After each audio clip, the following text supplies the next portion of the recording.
On March 11th, 1974, 22-year-old Barbara Rockey sat at a desk in her bedroom in Provo, Utah, writing furiously. And as she was writing, eventually she paused for a minute to reread what she had written, but she wasn't quite happy yet, so she added a few more lines.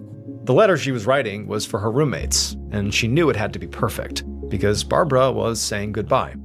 So Barbara was a junior at Brigham Young University, or BYU, which was a very religious school where most students were practicing Mormons, but not Barbara. She had chosen to go to BYU because of religion, but really just because she was fascinated by it and thought going to a school structured around faith would be very interesting.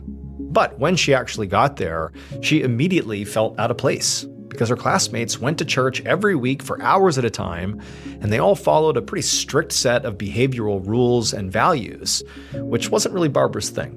Barbara was from California and considered herself more of a free spirit who liked exploring new ideas and trying new things. So over the last 3 years, Barbara had felt both frustrated and also alienated by the other students' very rigid lifestyles. She'd been hoping that that would change with her new living situation. She'd just moved in with 7 other girls in January, but now, just 2 months into that, it was already very obvious that those girls did not like her. They were just as religious as the rest of the kids at BYU, and they seemed to think Barbara was weird for doing things like dating around and experimenting with different religions. It just didn't make sense to them. So Barbara had decided that instead of trying to change her roommates' minds, she would just lean into this kind of weird behavior, as they called it. Barbara basically started making them uncomfortable on purpose, like by saying she prayed to the devil, which totally shocked them. And after a while, Barbara had really got the sense that these girls, they weren't just weirded out by her, they were now actively scared of her, which really alienated Barbara a whole lot more. And so all of that was why Barbara was now writing this letter. She was telling her roommates that she was just going to go ahead and leave campus for a while to be with people that actually understood her. And the people she was thinking of were people like Richard Finder, a self-proclaimed psychic that Barbara had connected with after she'd called into a radio show where Richard had been giving psychic readings. And the two of them had connected immediately, because even though Richard was almost a decade older than her, he understood Barbara in a way that no one else in her life did. And ever since, they'd had this really intense relationship that felt both romantic and spiritual at the same time. But since Richard lived far away, most of their relationship so far had been over the phone.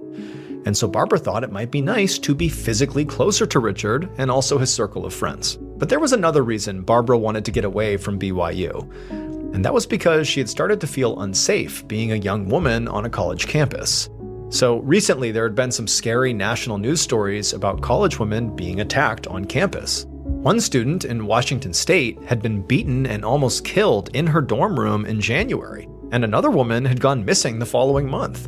And even though these attacks had not literally happened at BYU, it still freaked Barbara out. I mean, especially because these women who had been targeted just looked a lot like her physically, with long dark hair and sort of similar features. And so as a precaution, Barbara had been taking judo classes at school, and even got her best friend, Jerry Hicker, to help her buy a gun. Except Barbara had actually lost her gun recently. She'd not been able to find it for the last few weeks. She'd reported it missing to the campus police, but she really had no idea where it went. But for now, Barbara forgot about the gun and just took a deep breath and finished up her goodbye letter. Then she glanced over at the clock and saw it was almost 10 a.m., and so she had to get to class. So she grabbed the letter and put it inside of her purse, where she also was holding a turquoise necklace, which she planned to sell that day. It was the single most valuable thing that she owned, and she was going to pawn it to get some seed money to leave town. She'd figure out her actual destination based on how much she got for it. As Barbara threw her bag over her shoulder and got ready to leave, she heard a car pull into the driveway outside, which was a relief because she'd actually let her best friend Jerry borrow her car to go skiing the other day, and she had been hoping he would drop it off before she left for class, and so clearly, that's what he was doing. And so Barbara hurried out her front door, and sure enough, there was her car, and there was Jerry climbing out and waving her keys, basically being like, "Hey, I'm back." As Jerry handed the car keys back over to Barbara, he asked her if they were still on for hanging out later. But Barbara was busy thinking about getting to class and the logistics of selling her necklace. She had decided that Salt Lake City would have more pawn shops that would pay better, and it was also less than an hour north. And so now that Jerry had dropped her car off, she could drive up there right after class. And so, Barbara just kind of nodded at Jerry and whatever he was saying, and then she took the keys, jumped in her car, and she was off. Over an hour later, Barbara was sitting in her social work class waiting for the teacher to dismiss them. And as she was sitting there, she began to hear some students whispering behind her. And as they did, even though she couldn't quite hear what they were saying, she began to feel her face get red. Because even though she didn't know if they were talking about her, if they were, it certainly would not be the first time. People talked about her a lot. So Barbara just did her best to try to ignore them. And then as soon as the teacher said they could go, she jumped up and shoved her books into her bag. And then she hurried out of the building to where her car was parked. She got in and pulled out of the lot. And as she made her way down the street, she actually felt a wave of excitement. She couldn't wait to sell this necklace and finally get out of this place. About 3 hours later, Barbara's best friend Jerry walked up the sidewalk to Barbara's house. He thought they had plans to meet up that afternoon, but Barbara never showed. And Barbara did not usually just blow off plans without calling, so now he was actually at her house just to make sure she was okay. And now Jerry noticed that her car was not in her driveway. So he just stood there for a minute, wondering if maybe he should go in and ask her roommates where she was. But he ultimately decided against it and just instead headed back to his place. But after beginning the walk back to his place, he passed by an apartment complex down the street from Barbara's place, and he stopped because he could clearly see Barbara's car parked in the lot, which was definitely out of the ordinary because Jerry was sure she did not know anybody who lived there. And so now, really starting to worry about Barbara, Jerry walked up to her car to check it out, and when he looked inside, he saw there was a note. And so he just opened up her car because he found it was unlocked, and he grabbed the note and he began to read it. And as he did, he felt his heart rate start to pick up. An hour later, Jerry ran into the campus police station with Barbara's roommates following right behind him. After finding the note inside of Barbara's car, Jerry had gone back to Barbara's house to show it to her roommates and ask if they had seen her, because now he was worried that this note was some kind of suicide note. The note was a goodbye letter that Barbara apparently had written, and it said that she was leaving to be with her people, and the tone of it was just kind of alarming. Now, Jerry could tell her roommates thought that he was overreacting to this note, but they had ultimately agreed to come with him to the police to just make sure everything was okay. And so as soon as the officer on duty came out, Jerry explained to him that he had had plans with Barbara that day and she had not shown up, which was very uncharacteristic. And then he explained how he found her car and then also this letter and his concerns about this letter. And the officer on duty said, okay, we'll look into it. And so over the next few hours, the campus police did look into it. They reached out to some other kids on campus and also to Barbara's family, but nobody had seen or heard from Barbara since that morning. And so the police continued to look into this, realizing this could be a missing persons case, but technically not enough time had passed to officially call it that. So in this first day, it was all just kind of preliminary. The next day, almost 50 miles north of the BYU campus, a worker for a Utah utility company hiked up a trail in Big Cottonwood Canyon, a hilly nature preserve on the outskirts of Salt Lake City. Officially, he was there to check on some water lines. But he was also, taking his time and enjoying himself. This area was beautiful. It was high up in the mountains and very remote and peaceful. So this guy was genuinely shocked when he reached the top of the trail and saw he was not alone. There was a woman up there. But at first, the way his brain processed what he was seeing is he saw this woman who was lying on the ground and she appeared to be nude or partially nude. And he thought, oh, she's sunbathing. Like that's what she's doing up here. But then he's like, it's March. It's cold. And she's face down, and she's definitely totally naked. And then he took a few more steps forward, and his brain kind of processed what he was seeing, at which point he just gasped, turned around, and ran back to his car to go alert the police.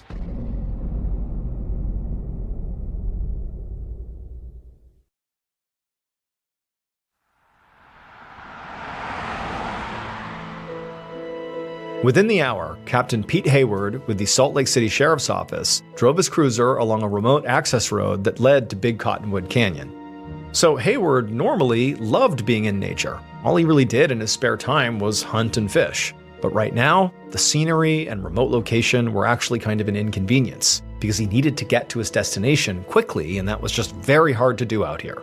Hayward had just gotten a call about a woman who had been found dead in the canyon by a worker for a utility company. And while a few responders were actually already there securing the scene, Hayward knew they wouldn't be able to really do anything until he got there. Because when he worked a murder case, every single detail had to go through him. A few minutes later, Hayward saw some police cars up ahead on the side of the road, and also a deputy waiting by a trailhead. And so he pulled over, got out, and then followed the deputy up a steep trail for about 300 yards. And he was pretty out of breath by the time he saw a few other crime scene techs and officers gathered around a bush, where underneath the bush there was a body of a naked woman lying face down on the ground. Hayward walked over and crouched down to examine the body. And right away, he could see at least 3 bullet wounds in the woman's back. But other than that, he didn't see any other injuries, and there were no clear signs of decomposition. His best guess was that this woman had been there for maybe a day or so, which was actually sort of a miracle when he thought about it. I mean, this time of year, nobody came out to this area, and if it hadn't been for that utility worker, I mean, she might not have been found for months. Hayward looked next to the body, and he saw the woman's clothes and shoes were right nearby, and each item was actually folded very neatly, which struck him as a little bit strange. Hayward pulled on a glove and began examining the clothing, and he could see that there was really nothing ripped or damaged. And also, as Hayward kind of walked around the immediate area, he noticed the whole scene was just as neat as the clothes. There was no gun anywhere, and no marks in the dirt or signs of a struggle or a fight. And there was no indication that the body had been dragged around, and so Hayward felt pretty confident that this woman was likely shot and killed in the exact spot she was found in. Hayward stood in the middle of the trail and considered everything he was seeing. The neatly folded clothes could have been removed during consensual sex, and then maybe things turned violent, or they could mean the woman was maybe forced to undress at gunpoint. Either way, Hayward's gut told him that this woman's killer was someone she knew.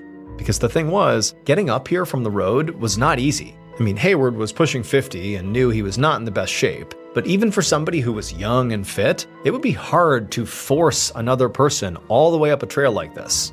It made more sense that this woman had first walked up willingly with someone she likely trusted, and then that person killed her once they were up there. But Hayward knew, his theory didn't mean much until he figured out who this woman was. She didn't seem to have a purse with her, and there was no ID in the pockets of her folded clothes. So Hayward waved some other officers over to help him flip her body over so they could look underneath her. And when they did that, Hayward saw there were a few bullets gathered in the dirt. They'd clearly gone straight through this woman from the shots in her back.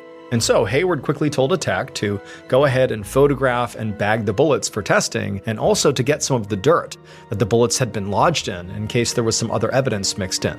So investigators in the 1970s did not rely on DNA yet, but they could test for things like clothing fibers or hairs and potentially connect that material to suspects. And so after giving his team their marching orders, Hayward took a deep breath and then headed back down the trail. He needed to go find this woman's name. The next day, Wednesday, March 13th, Hayward hustled down a hallway towards a meeting room at the Salt Lake City Sheriff's Office. He was bleary-eyed and basically running on adrenaline because he'd been working this case non-stop since the day before. And he'd just come from a meeting with the ballistics expert who told him the gun that killed this woman was likely a .357 caliber. Now, this was obviously great for the investigation. However, a .357 was not particularly uncommon, so it didn't really narrow things down a whole bunch. However, Hayward had uncovered something that was major for the investigation, and that was the victim's identity. It was 22-year-old Barbara Rockey. So Hayward's team had put a broadcast out over the news the night before about the discovery of this body. And after they had put that out, they had gotten a call from the BYU police about a student of theirs who had gone missing a day earlier. And just a few hours ago, some of this missing student's classmates had come up to Salt Lake City to identify the body, and they had confirmed it was Barbara. Now, Hayward had spoken to some of those kids already, and he had some other officers contacting Barbara's family. But right now, Hayward was on his way to get a formal statement from a young man named Jerry Hicker. Jerry was one of the people who identified the body, and he was the first person to report Barbara missing. So Hayward was hoping he would have information that could point them towards Barbara's killer. Minutes later, Hayward sat down at a conference table across from Jerry, and from the looks of it, Jerry was very rattled. He kept shaking his head and looking away like he was trying not to cry. But Hayward was not a particularly gentle interviewer, so he didn't waste time with condolences or tissues, especially because Jerry was an obvious suspect. He was Barbara's closest friend at school, apparently, and Hayward was sure Barbara was killed by somebody she trusted. So he just bluntly told Jerry that he needed to know every single thing that happened on the day Barbara went missing. Jerry was sort of caught off guard by this level of bluntness, but he took a shaky breath and then explained how he'd borrowed Barbara's car the day before and then dropped it back off at her place on Monday morning around 10 a.m. And then he went to the library for a few hours. He then said he was supposed to meet up with Barbara. They had plans for later that day to hang out, but Barbara didn't show up. And when he went to her house to check on her car was gone, and so he began walking back home again when he actually saw her car down the block outside of an apartment complex that he didn't understand she would be at. Like, he didn't think she knew anybody who lived over there. And he said he walked up to the car, looked inside, and saw there was a note. He tried the door handle, it was open, he reached inside, got the note out, and he read it, and he said it was a pretty disturbing note. He thought it was maybe a suicide note. Hayward nodded. He had seen the note. The BYU police had given it to him. It did seem to be from Barbara, telling her roommates she was leaving town to be with people who she fit in with, but the note was kind of vague, and Hayward really wasn't sure what to make of it just yet. It could be a suicide note, or it could be something entirely ordinary. And the truth was, he wasn't actually even sure that Barbara had really written the letter.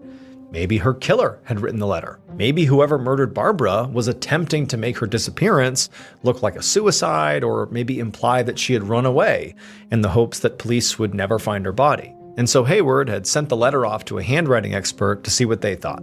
Now, Hayward asked Jerry about his relationship with Barbara, and Jerry explained that the two of them hung out a ton, and she had gravitated towards him since she felt sort of unwelcome at school and around her roommates, who didn't really like her because she wasn't religious like they were. Jerry also told Hayward that Barbara had made the conflict with her roommates much worse by intentionally saying sacrilegious things in order to freak them out. So he said there was a lot of tension between them, and it had gotten so bad that at one point he had tried to find Barbara another place to live. This made Hayward perk up. Knowing that Barbara had a potential domestic conflict was an interesting lead. Even though a group of young, devout Mormon women were not necessarily obvious murder suspects, it was definitely worth looking into. Maybe one of them had been so horrified and outraged by Barbara's teasing that they'd snapped and tried to hurt her. Hayward didn't have any other questions for Jerry, so he stood up and told him he could go. He wasn't ready to eliminate anybody as a suspect just yet, but so far, Jerry seemed pretty unlikely. He had an alibi, and he was also the one who reported Barbara missing. And considering it was complete luck that her body was even found at all in the area that it was, it really would have been in the killer's best interest to keep quiet and hope her body was never found. So why would Jerry go to police at all if he was the killer? So Hayward headed out the door to wrangle some officers. They needed to go to Provo and have another word with Barbara's roommates.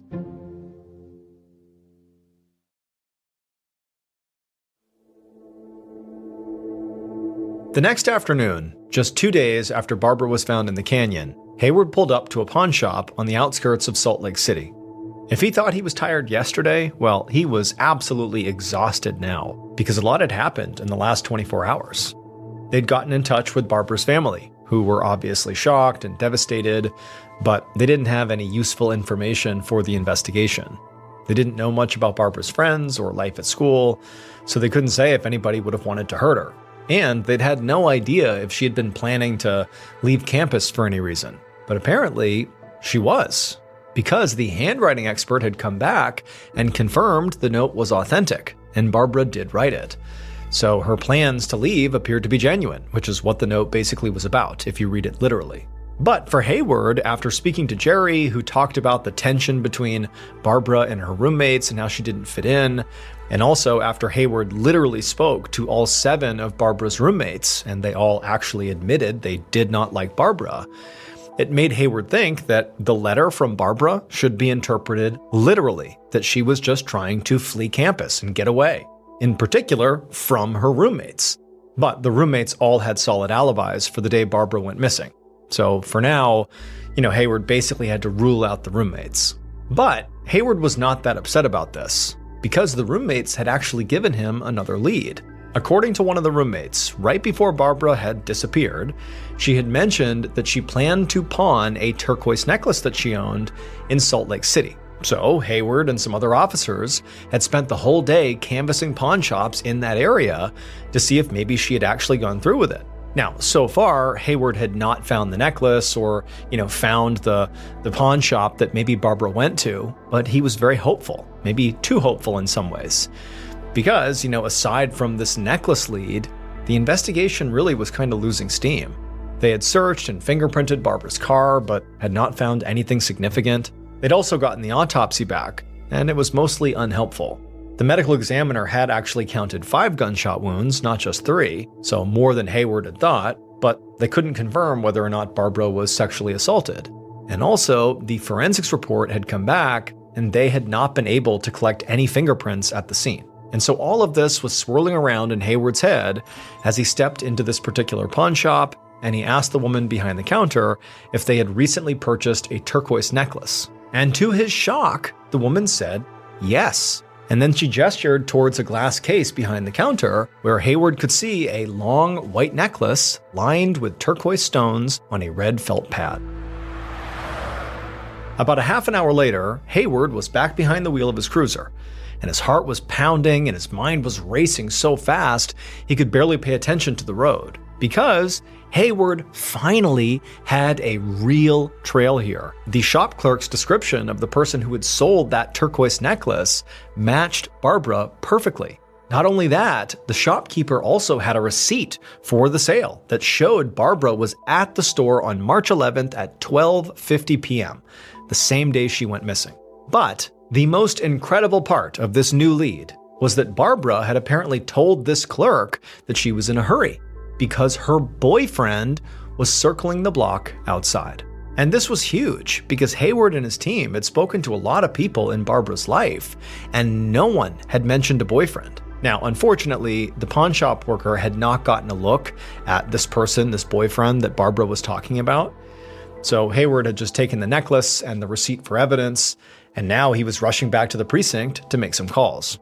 He needed to see if anybody in Barbara's life knew about this boyfriend and maybe had just failed to mention it for some reason. But as soon as Hayward parked and hurried inside the precinct, he was stopped by a deputy, and this deputy seemed as excited and frazzled as Hayward felt. The deputy told Hayward that he wasn't going to believe this, but they had been continuing their background interviews, and some of Barbara's friends said that Barbara had mentioned a boyfriend named Richard. This was great news for Hayward. I mean, he was literally looking for exactly this information. But this actually was not the reason why the deputy was so worked up, just the fact that she had a boyfriend. He explained that Richard was Richard Finder, a supposed psychic from California who just happened to be in town on a ski vacation at the same time Barbara was killed. And the reason they knew that was because Richard had just called the station completely out of the blue and offered to help. A few hours later, Hayward sat down across an interrogation table from 30-year-old Richard Finder. Richard had on glasses and he had a goatee, and he seemed very confident and also quite eager to help. But to Hayward, he just felt like he was putting on an act. He felt certain that Richard had to be Barbara's killer. After all, it actually was not unusual for murderers to actually insert themselves into the murder investigation to sort of, see what's going on and maybe deflect blame away from themselves. And so for Hayward, he felt like that was exactly what Richard was doing, calling in to offer up his supposed psychic services. But also, Hayward had spent the last couple of hours digging into Richard, and he also discovered that he owned a .357 pistol, the same kind of gun that had killed Barbara. And on top of that, he found out the place where Richard was staying was in Salt Lake City, very close to Big Cottonwood Canyon, where Barbara's body was found. It was just too many coincidences. And so Hayward was prepared to get extremely tough with Richard to get a confession. But Hayward got a few of his background questions out of the way first. And after asking Richard how he knew Barbara, Richard explained that they had connected after she had heard him speak on the radio. And he said that they'd actually never been physical, but they'd had a deep spiritual relationship. After that, Hayward cut to the chase and just asked Richard point blank why he had called the station. And at that point, Richard became very serious, and said that he needed to come forward because he had a feeling about what had happened to Barbara.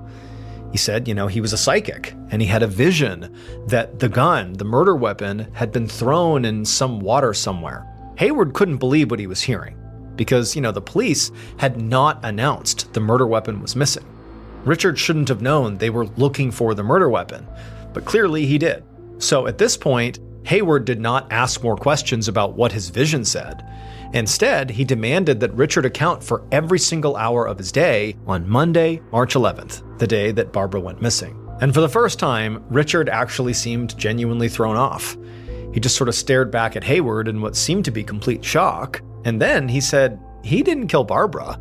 He said he couldn't have. He was with his friends the whole day. Hayward just kind of glared at Richard and then slid a pad of paper over to him to write down his friend's information so they could follow up. And as he watched Richard hurry to jot down some names and numbers, Hayward felt sure this was their guy. There was just a mountain of circumstantial evidence here against him. But he knew they needed something more concrete to actually make an arrest. So Hayward first would have to check out Richard's alibi, and then also test Richard's personal gun, his .357, against the bullets that had killed Barbara. So he told Richard that for now he could go, but they would need to take a look at his gun. A few weeks later, Hayward sat at his desk in the sheriff's office staring at some ballistics results from Richard's gun. And it would turn out it was definitely not the gun that killed Barbara. And Hayward literally couldn't remember a time when he'd been more, frankly, shocked and disappointed. I mean, he really had Richard pegged as the killer. Richard basically was his only suspect, and he was a great one, especially since they had checked on his alibi and it didn't really hold up. The friends he said he was with that whole day actually said, well, we were with him, but not the whole day. So basically, there were large chunks of time on the day she went missing when Richard was unaccounted for. Hayward sighed and reminded himself that, just because the gun he owned wasn't a match, it didn't mean Richard was innocent. I mean, it's possible he used a different .357 and then just ditched the weapon. Still, though, Hayward couldn't believe they were back to square one like this. He felt like he had done everything he could at this point. He talked to who he needed to talk to, he'd analyzed the evidence they'd gotten, and he had really nothing to show for it. Hayward was used to closing cases and giving families the answers they wanted, and now he was worried he was not going to be able to do that. And sure enough, over the coming months and then years, Hayward did continue to investigate this case, but the leads got fewer and fewer, and then eventually he got promoted, and then before long he was pulled into other cases, and eventually Barbara's case just went cold.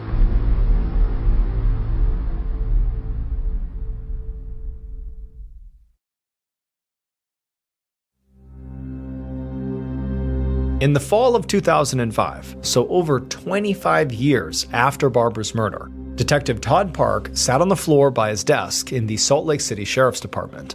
Around him on the floor, it was covered with crime scene photos and interviews and evidence logs from the 1974 investigation of Barbara Rocky's murder.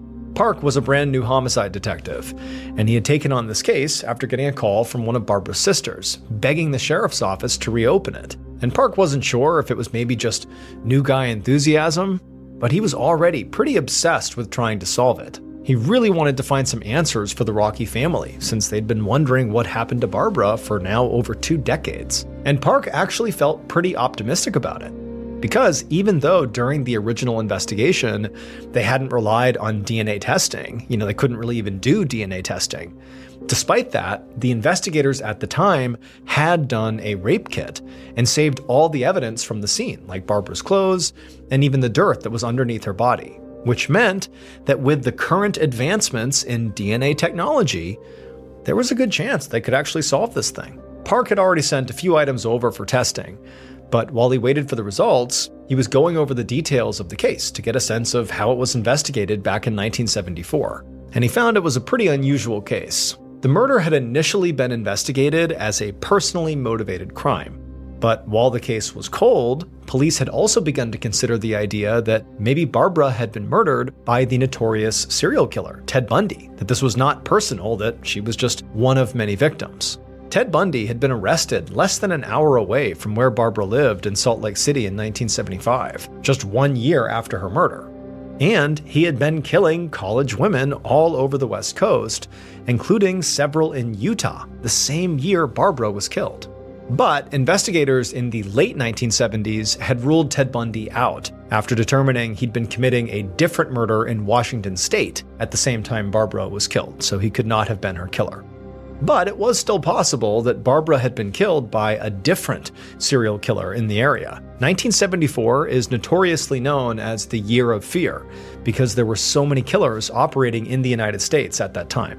But as Park read through the notes, he found himself agreeing with the original investigator's first instincts, that Barbara's murder must have been personal. Also, just the amount of times Barbara was shot seemed emotionally charged. And so Park believed Barbara's boyfriend, Richard Finder, had to be the killer. I mean, after all, Richard had been in the area at the time of the murder. He basically had no alibi.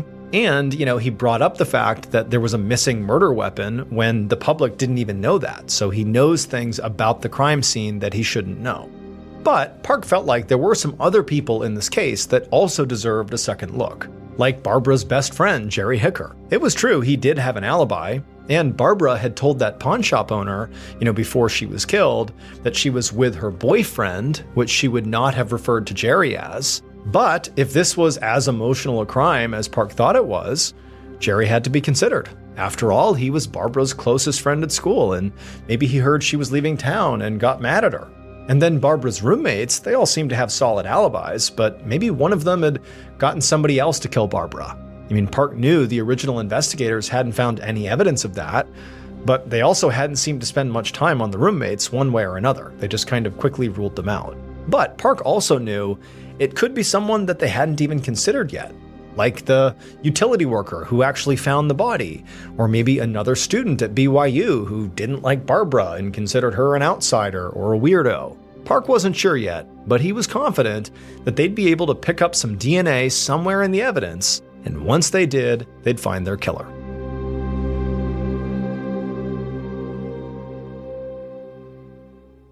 Two years later, on an afternoon in October of 2007, Park paced around his office and periodically stopped to look at the phone on his desk. He was waiting for a call from the lab, and with each passing moment, he got more and more anxious. So at this point in Park's re-investigation of Barbara's murder, the DNA testing had basically gotten them nowhere. Over the last 2 years, the medical lab had gone over almost every single item from Barbara's case, like her rape kit swabs and her clothes. But they hadn't been able to get any DNA from anything. It either wasn't there or was just too old and not preserved well enough. And so the only thing left to test was the dirt that the original investigators collected from underneath Barbara's body. Park actually had not originally sent in the dirt because he didn't think it would have any DNA inside of it. But it was now the only piece of evidence that he had left. So Park knew that when the lab called this time, he'd either be on his way to finding the killer's name, or his case would basically be over. But then Park's phone finally rang. He immediately picked it up, and his mouth went dry when he heard it was the lab on the other end. And before Park could even ask them, they told him they had a profile. They'd been able to find traces of DNA in that dirt sample taken from under Barbara's body. And when Park finally got his hands on that DNA profile and he ran it through their criminal database, he got a name.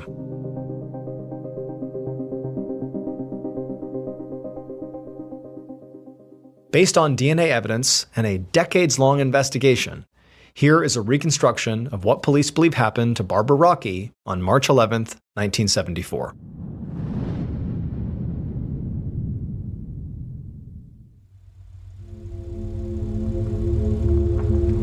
Just before noon, the killer watched Barbara pull up to the sidewalk in her car. The killer immediately walked over and jumped inside and smiled at Barbara, and she smiled right back. And together, they drove to the pawn shop in Salt Lake City that Barbara wanted to go to. When they got there, Barbara hopped out of the car and went inside. And once she was inside, the killer moved over to the driver's seat, and so they basically were going to drive the car from that point forward. And as the killer sat in the driver's seat waiting for Barbara, their heart was racing. They couldn't wait for her to get back outside and get in the car, because the killer was in love with her, and they had decided that today they were finally going to make their relationship physical. So when Barbara came outside and hopped in the passenger seat of the car after selling her necklace, the killer very excitedly turned to her and said, "Hey, there's some trails nearby. Why don't we go for a hike?" Barbara clearly hesitated, like she didn't really want to do this. But the killer knew Barbara was leaving Utah, and they knew she had written a goodbye note and was selling the necklace for funds to leave for good, so they kind of guilt-tripped her. They said, "Look, let's go enjoy the beautiful countryside before you leave town." Barbara shrugged and said, "Okay, fine." And so the killer very excitedly drove the car over to the canyon and parked near a picnic area. Then the two of them got out, and as they began walking towards the trail, the killer reached down and touched the outside of their pocket, just to make sure the gun that they had stolen from Barbara was still there. Now, they didn't know if they were going to use the gun or not, but they just wanted to make sure it was there and ready. And so for a while, the killer and Barbara just hiked along this trail, just chatting and making their way up and enjoying the scenery. But at some point, the killer they couldn't wait any longer. They had to make their move. And so they stopped Barbara, and the killer, after making sure nobody else was around, they moved forward and kind of made their move. They touched Barbara in a way that was very clearly meant to be romantic. But immediately Barbara kind of recoiled and jumped back and told the killer that she didn't want that, which immediately made the killer incredibly angry. And so the killer stepped towards her again and could see Barbara had this alarmed look on her face, which made them even more angry. So they pulled out Barbara's gun and they aimed it at her and then told her to take off her clothes. And Barbara, she was horrified, but, she did as she was told, but she intentionally was taking her time. As she took off a piece of clothing, she would painstakingly fold it very neatly, all the while begging the killer not to do this. And then after taking off all of her clothes and stacking them next to her, she continued to plead with the killer. But the killer was so humiliated and so angry that they decided enough was enough. And they shot Barbara right in the chest. And she crumpled to the ground, and they fired wildly several more times until Barbara went still. And then once Barbara was either dead or dying on the ground, the killer just panicked and turned and ran back down the trail, back to Barbara's car. They hopped in and they drove back to Provo and the BYU campus. But on the way there, they stopped and ditched Barbara's purse and the gun. And then when they actually got to Provo, the reason they parked Barbara's car down the road near that other apartment complex was so that when the killer got out of the car, Barbara's 7 roommates would not see them doing so. Then they fled, leaving Barbara's note in the car. Barbara's note was not a suicide note. It was a literal goodbye note that she had written for her roommates. But the killer figured it sort of seemed like a suicide note, so if they left it here, when they came back to find the car and find the note inside of it, they could tell the police that this seems like maybe Barbara has killed herself. It would send the police in a direction that would hopefully not lead back to the killer. It would turn out Barbara's killer was her best friend, Jerry Hicker. The original investigators didn't suspect Jerry at first, mainly because of his cooperation, and since he was the one who also first reported her missing. But they did begin to get suspicious of him when he eventually revealed his violent streak. The year after he killed Barbara, he was connected to a few different rape cases on campus. But they didn't have enough evidence to make an arrest until decades later, when the lab finally found DNA in the soil from the 1974 crime scene. They were able to match that profile to Jerry's DNA, which they had on file from his involvement in another unrelated crime. And so ultimately, Jerry killed Barbara with her own gun, which he had helped her buy so she could protect herself from killers just like him. By the time Jerry was arrested in 2007, he was dying of cancer. He confessed to Barbara's murder for a reduced sentence and served 5 years before he was released. He died in 2014.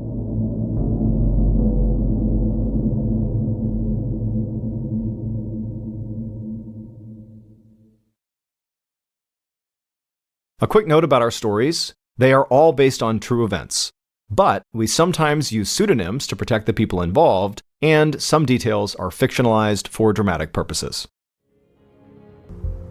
On the evening of January 3rd, 1991, a 40-year-old mountain climber named Zhi Song felt the wind and snow whipping against his face as he stared up at a mountain peak jutting through the clouds high above him. Zhi was standing more than 2/3 of the way up a mountain called Kawagabawa, which is the highest mountain in the Maylan Snow Mountain Range in southwest China. Kawagubawa stands at an elevation of about 22,000 feet, which is more than 4 miles, and nobody in recorded history had ever reached its peak. In fact, the Tibetan villagers who lived at the base of this mountain believed that nobody ever would, and some of those villagers regularly tried to prevent would-be climbers from even trying. But Zhi Yi and the 17-member team of climbers he was helping to lead were determined to prove the villagers wrong, and to make history. They had started climbing this mountain a month earlier, and they were now closer to the peak of Kawagubawa than anyone had ever gotten. Zhi Yi turned his gaze away from the peak and looked around the temporary camp where he and his team were planning to spend the night. He could see several climbers struggling to reinforce their tents against the snow and the wind. He and his team had chosen to climb at this time of year because it was known as the dry season, when major storms were actually rare. So Zhi Yi couldn't understand why the snow just kept coming down. He grabbed his radio off his belt and called down to base camp, which was a camp at the foot of the mountain where other members of the team provided weather information and support to the climbers. Zhi Yi told a base camp team member that the snow was still unbelievably falling hard up here. That team member reminded him that the climbers should clear snow away from their tents at least every 2 hours. Zhi Yi was about to respond, but just then, his radio cut out, and he heard this loud buzzing sound coming from it. He stared down at his radio, confused. This was the sound it made when it needed a new battery, but he had just put a new battery in. Zhi Yi fumbled with the radio, trying to fix it, but all he could hear was this buzzing sound, and then also, periodically, he'd hear the voice of the base camp team member cutting in and out. Zhi Yi communicated over the radio and wasn't sure if anyone heard it, but he said he was losing communication and he would try to contact them again later. Then Zhi Yi turned off his radio, clipped it to his belt, and the buzzing stopped.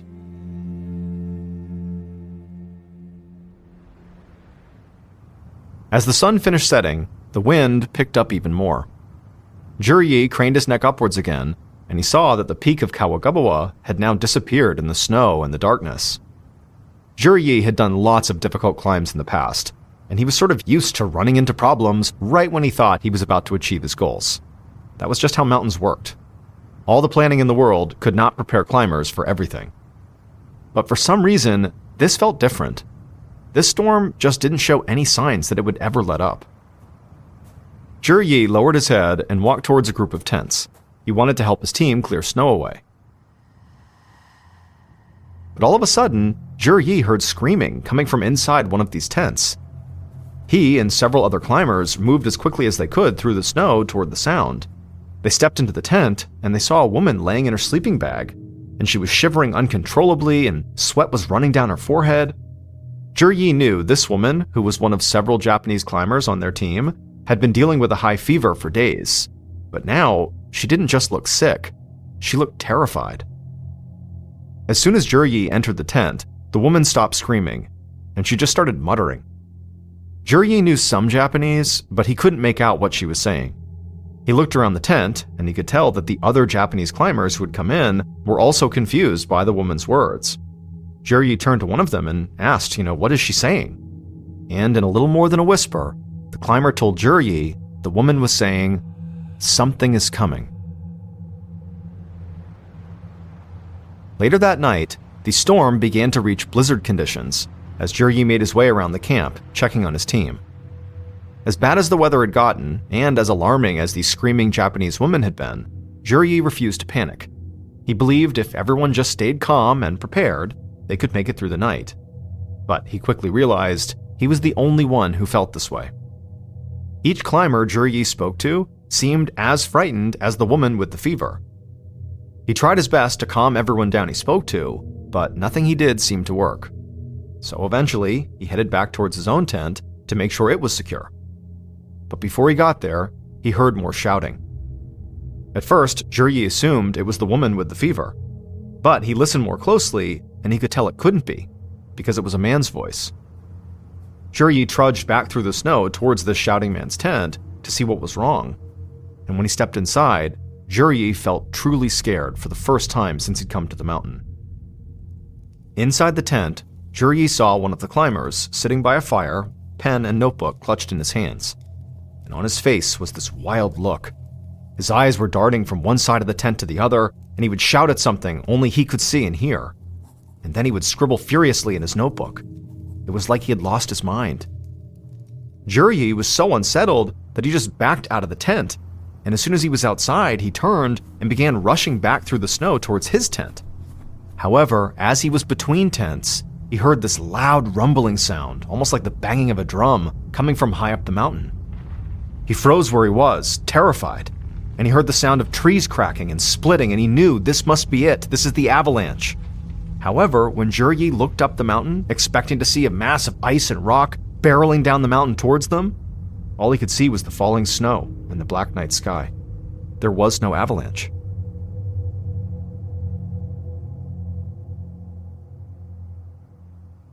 Early the next morning, January 4th, the snowstorm subsided, and the weather on Kawagabawa turned calm and sunny. A team leader down at base camp radioed up to Juryi to see how the climbers fared over the night, but Juryi didn't respond. So the team leader tried radioing the other members of the team that were up there with Juryi as well, but they too didn't respond. And so this team leader sent out a small search team to see if they could get a visual of Juryi and the other climbers he was with. However, remember, these climbers were thousands of feet up the mountain from base camp. So under the best of circumstances, it would have been really hard to look up and have seen them. And these were certainly not the best circumstances. There had been this huge snowstorm over the night, a snowstorm that really wasn't even supposed to happen this time of the year, which made getting a visual on Juryi and his team nearly impossible. And so this team leader quickly realized that if the climbers had gotten lost up on the mountain, he didn't have the resources to mount an effective search. So he quickly informed multiple government agencies that his team was missing, and then the government took over. That day, the Chinese government launched a massive operation on Kawagabawa. Professional search and rescue teams worked with volunteers on the ground, and airplane and helicopter pilots circled the mountain. But after 2 weeks of this daily intense searching, it became clear Juryi and the rest of the climbers, along with any remnants of their camp, had disappeared. On January 22nd, so 18 days after the climbers had gone missing, rescuers abandoned the search, and the government issued an official statement. The statement said that while massive snowstorms were indeed rare for this time of the year, they were not actually impossible to occur. So officials said the storm likely caused an avalanche that wiped out the camp and buried the climbers somewhere they couldn't be found. Now, this explanation was very logical, and for most people, it marked the end of this very tragic story. But not for the villagers who lived at the base of Kawagabawa. These villagers, who didn't think anyone would ever summit the mountain and who actively tried to stop those that did, they did not believe the official statement. They had a story of their own, which they were certain was the real explanation for what had happened to the climbers. And when the government issued its statement, these villagers tried to tell people that the government was wrong. And so, when climbers and tourists from all over came to Kawagabawa, these villagers told them what they believed actually happened, and how it would happen all over again if anyone tried to reach the mountain's peak. Now, most people dismissed the villagers' story as rumor or superstition, and that was a reasonable way to react to this, until 7 years later, when 3 shepherds from the village made a terrible discovery.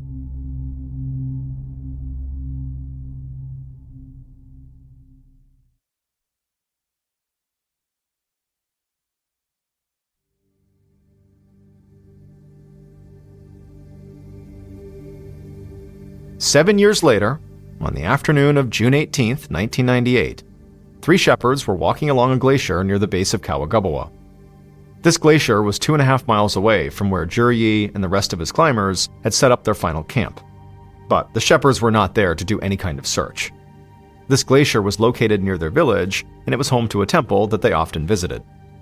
So they were talking and walking towards the temple when, just up ahead of them, one of the shepherds spotted something bright and colorful sticking up out of the ice.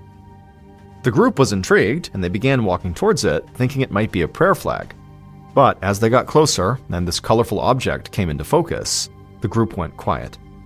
And then the shepherds also saw there were other colored objects just like this one scattered around the area.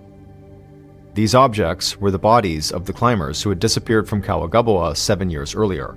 still wrapped in the colorful coats they'd been wearing when they headed up the mountain. But what the shepherds could not have known in this moment was that buried under the ice with the bodies was a diary, which one of the climbers had used to record the events of the ascent. It belonged to the climber that Zhi Yi had seen shouting at an unseen force and scribbling furiously on the night they all vanished. And this diary would reveal that the stories the villagers told about Kawagabawa and the lost climbers were more than just legend.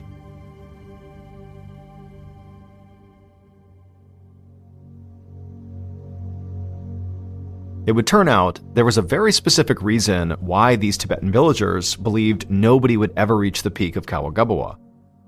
It was because the peak was said to be a sacred place. It was the home of a warrior protector god, and because of this, it was not meant for human beings to climb.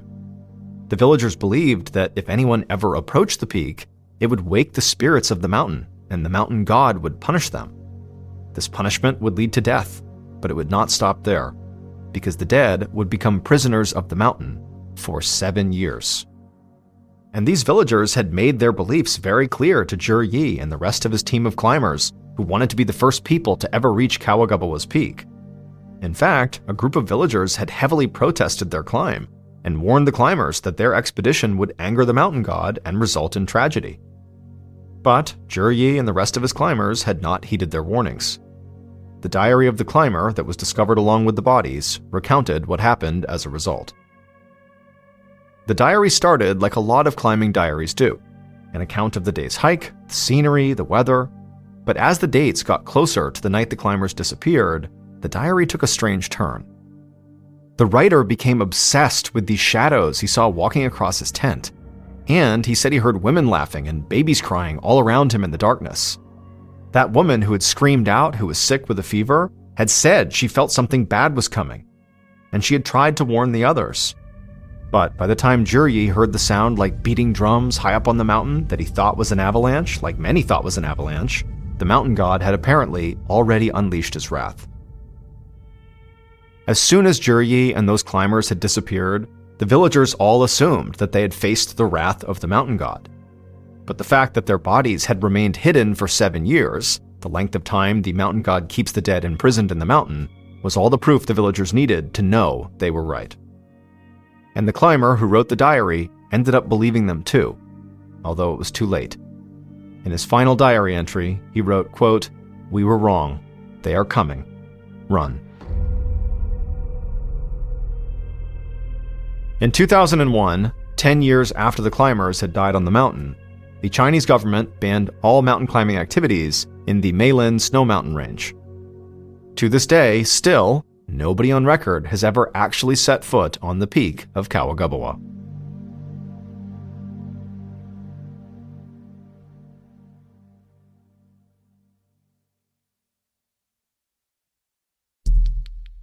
Our next story is called Something in the Bushes.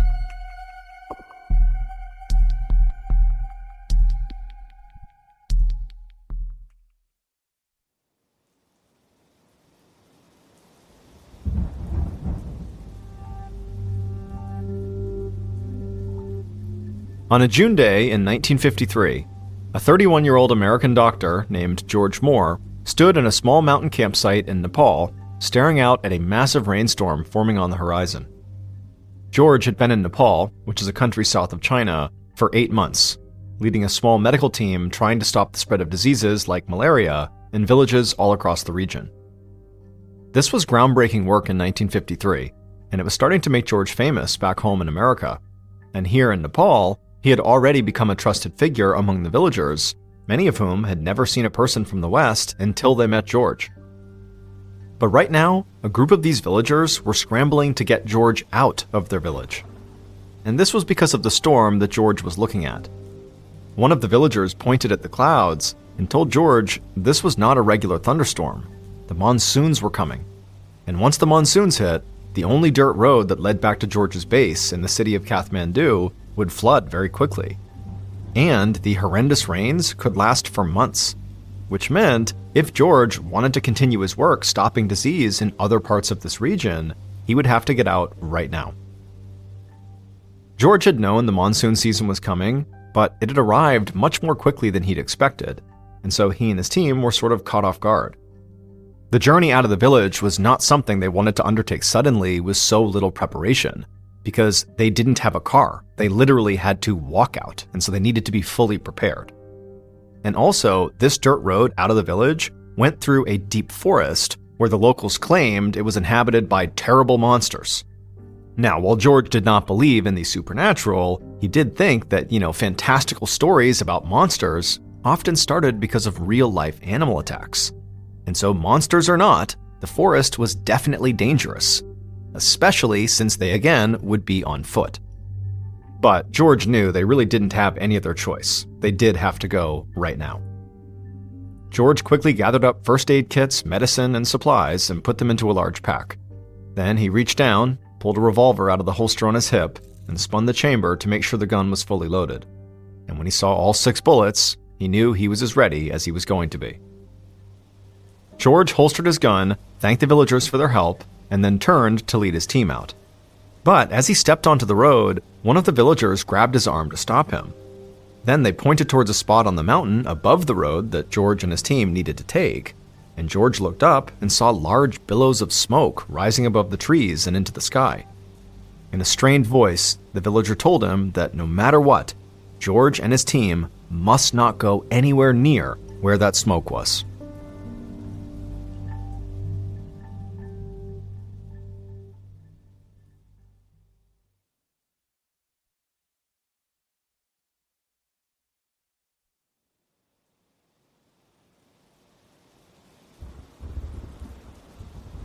The storm continued to move in as George and his team began their journey. The men were getting wet and muddy, and the thunder was so loud it made their bodies feel like they were vibrating. But the rain really was not their biggest problem. Because by the time they had gotten maybe a mile or so from the village, a thick fog had rolled in and covered the entire road. And then suddenly, it was like the fog got so intense that George couldn't even see his team anymore. George did his best to try to walk as straight as he could, doing his best to stay on the road, but the fog at this point was so intense, he couldn't even see the ground, so he didn't even know if he was on the road. And then in the back of his head, he couldn't help but have this fear that because he didn't know where he was going and couldn't see his team, that he would unwittingly walk over to the place where that smoke was coming from. But he reassured himself that that couldn't possibly happen because the smoke looked really far away when they had set out, and this fog had only really rolled in for the last couple of minutes, so there's no way he could have gone all the way over there. But as George stumbled along, bumping into trees and feeling totally disoriented, the fog only seemed to grow thicker. The sound of the wind and the rain swirled around him, and George started to feel really disoriented, like he was in a dream or something. Then this horrific shriek cut through the pounding of the rain and the howling of the wind. It didn't sound like a person. It sounded like a wild animal, although George had no idea what kind it was. But George didn't need to know what this animal was to know it was a threat, and he needed to get away from it fast. So he turned and just began hustling in the direction away from the sound. But again, he could barely see. He was bumping into trees, he was stumbling on rocks. At this point, he knew he was well off the dirt road, but had no way of getting back to it. He didn't know where his team was, he called out to them, but didn't hear back. I mean, he's totally panicking at this point. And after a few minutes of trekking away from that shrieking sound, suddenly something huge and dark loomed up in front of George. For a second, he flinched, like somehow that shrieking animal had paced around him and now was stopping his way. But then he realized what he was seeing was actually this huge boulder. Frantically, he began climbing the boulder, thinking if he got to higher ground, he'd be safe from whatever was shrieking behind him. And as George climbed, he heard a voice call out to him. It was a member of his team. It was an entomologist. And amazingly, he was right behind George, standing at the base of the boulder. George just hadn't seen or heard him. The entomologist also seemed panicked and began climbing as well, and while he did, he shouted to George that he just heard movement coming from the plants. And so whatever animal was out here that this entomologist had also heard was clearly close by. George and the entomologist made it to the top of the boulder. They stood there, shivering and muddy, still surrounded by fog. George could feel his heart pounding, but he tried to hold his breath and not make a sound. The two men listened, trying desperately to hear any sign of this creature that had shrieked. But there was no more sound. It was silent. But seconds later, the men heard a new sound. It was like something was moving quickly through nearby bushes down below the boulder. George and the entomologist crouched down, trying desperately to see what was down there. And as they did, they saw the shadow run through the fog. On instinct, George put his hand on the grip of his gun, but he didn't draw, and now neither of the men moved a muscle. Then another noise came from the fog. George thought it sounded like grunts and teeth chattering. For a second, everything fell silent again. Then George heard heavy footsteps nearby. He started to shake with fear, but at the same time, he was desperate to see what was coming. So he leaned forward over the boulder as much as he could, trying to look down to see what this thing was. And suddenly, through the fog, he saw a pair of bright yellow eyes staring right back up at him. George tried to get back up, but it was like he was frozen. He just crouched there staring at the eyes in the fog. And slowly, he saw more pairs of yellow eyes appear in the fog. And he saw shadows of what looked like long tails whipping back and forth. Instantly, George thought of the monsters from the villagers' stories.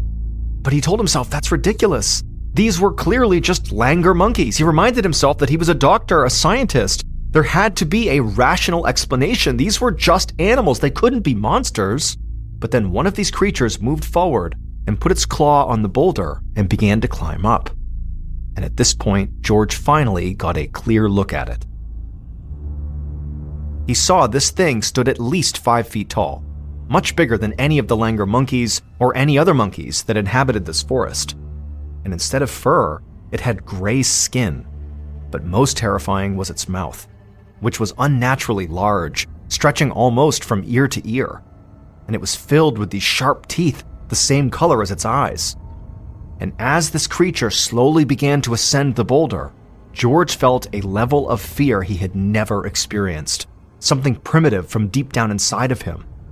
A single terrifying thought blared in his mind. These creatures are not of the natural world. These creatures are godly. Now George screamed and drew his gun. He was too afraid to aim it at the creatures directly, so he pointed it up into the air and began shooting.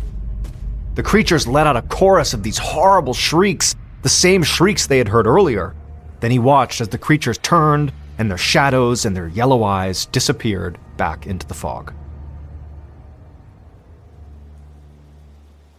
George and the entomologist stayed huddled on top of that boulder, too terrified to move, for what felt like hours. Those creatures did not come back, and eventually, the rest of George's team found him and the entomologist. The two men scrambled down from the boulder, and they joined the group. The team asked them what happened. They said that, George and the entomologist had gotten too far ahead of them in the fog and they'd lost them. Then they heard the gunshots. But all George could say was, "We have to get out of here right now. I will explain later." And as the team set off again, George took a second and turned back around and looked in the direction of the boulder, where he and the entomologist had seen these creatures. And now that he had a little more perspective and the fog had cleared just a little bit, he saw something that he hadn't seen before. That column of smoke that he had been warned not to go anywhere near was coming up right from behind the boulder. He and the entomologist accidentally fled to the exact spot they were told not to go.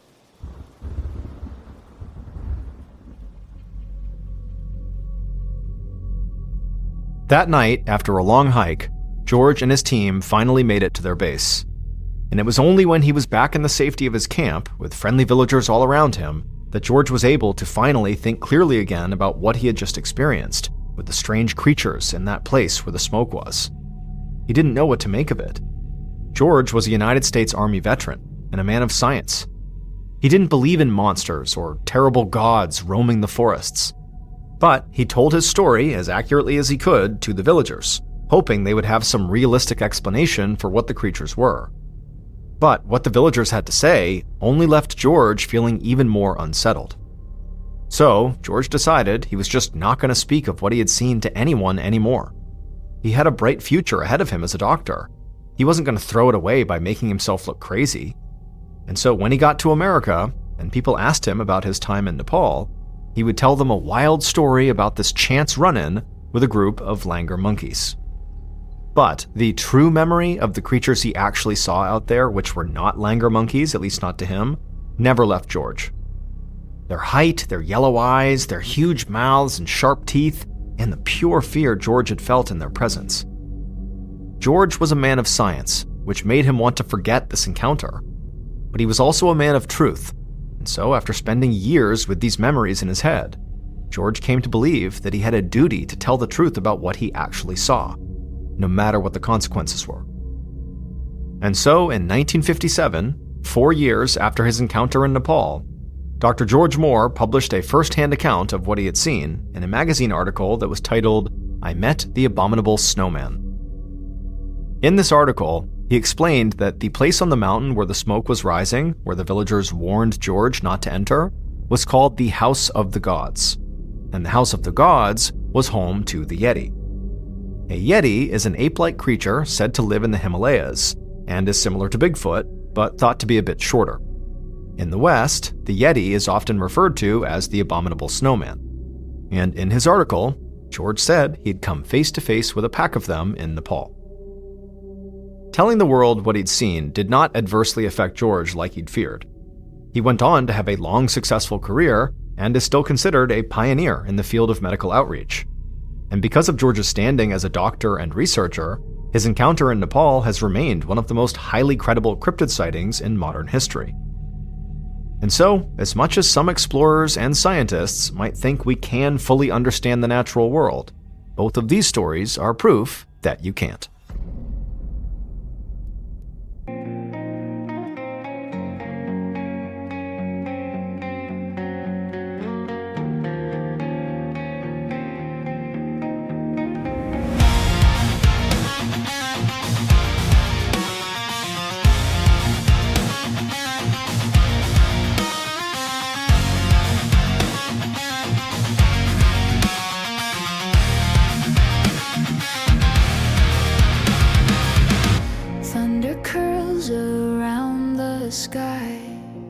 Like a warning in disguise, shadows tremble on the ground as the storm begins to rise.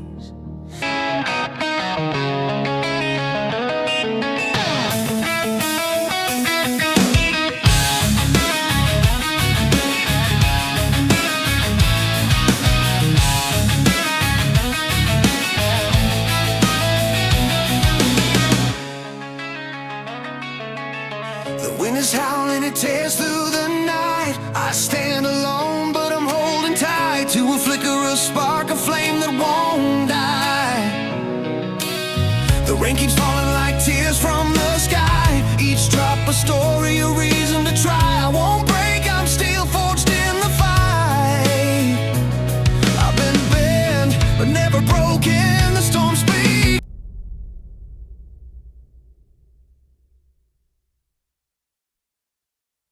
A quick note about our stories: they are all based on true events, but we sometimes use pseudonyms to protect the people involved, and some details are fictionalized for dramatic purposes.